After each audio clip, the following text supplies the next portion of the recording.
nandyan po na ilang years? 10? 12? 11? Almost 10 years po na nawala kami sa Diyos. So, elementary high school po ako, nandyan na naging active po ako sa malaking relihiyon. Sumali pa po sa mga iba't ibang group sa malaking relihiyon. Pero thank God po na before college po, magka-college po ako, nariyan po na nakasamba po ulit, nakarinig po ulit ng salita ng Diyos.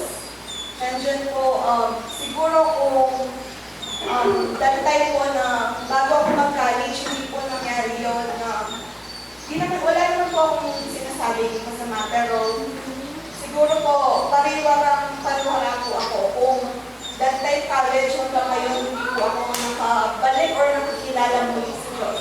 Pero siguro po, sabi nga, nandyan, tinawag kita, mag-ipon ka sa akin.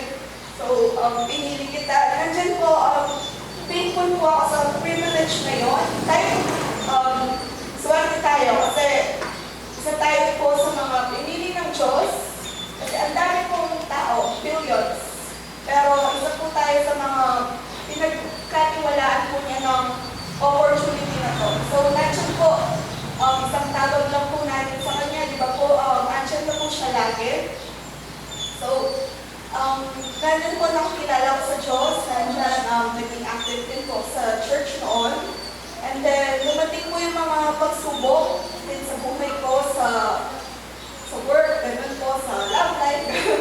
So, nandiyan po na, may time po na mga nanghina po tayo. So, nandiyan, hindi pa rin tayo pinabayaan po ng Panginoon kasi po, alam niyo po, napakabuti niya kasi, lagi niya po akong i-remind sa verse na to.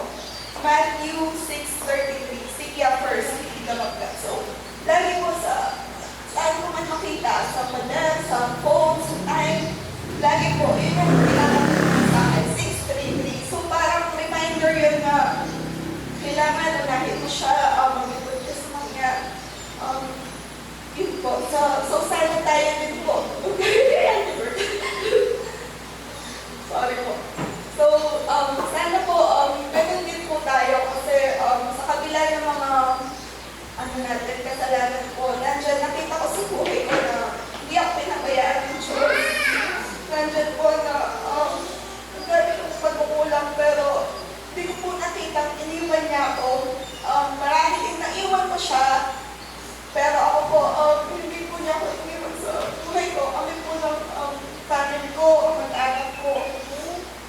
Dahil po na, thankful po ako na kasama ko po yung mga kapag-anak, pamilya ko sa paglilipod sa kanya. Kasi po, maraming tao sa mundo na wala pong ganitong opportunity or chance.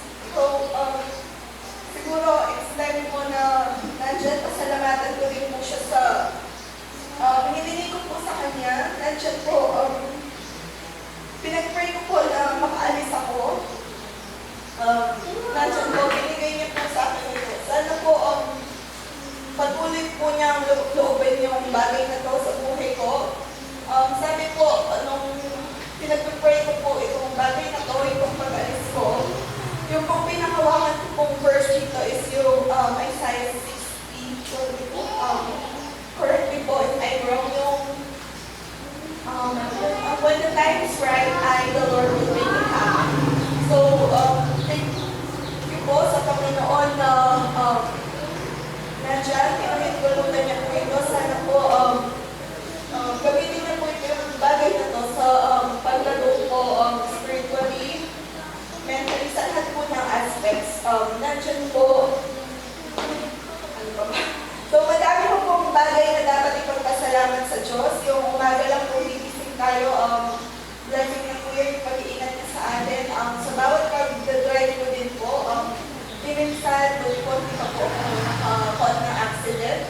So, thankful po ako sa mga bagay na ginagawa niya pag-iingat niya sa buhay ko. Nandyan po na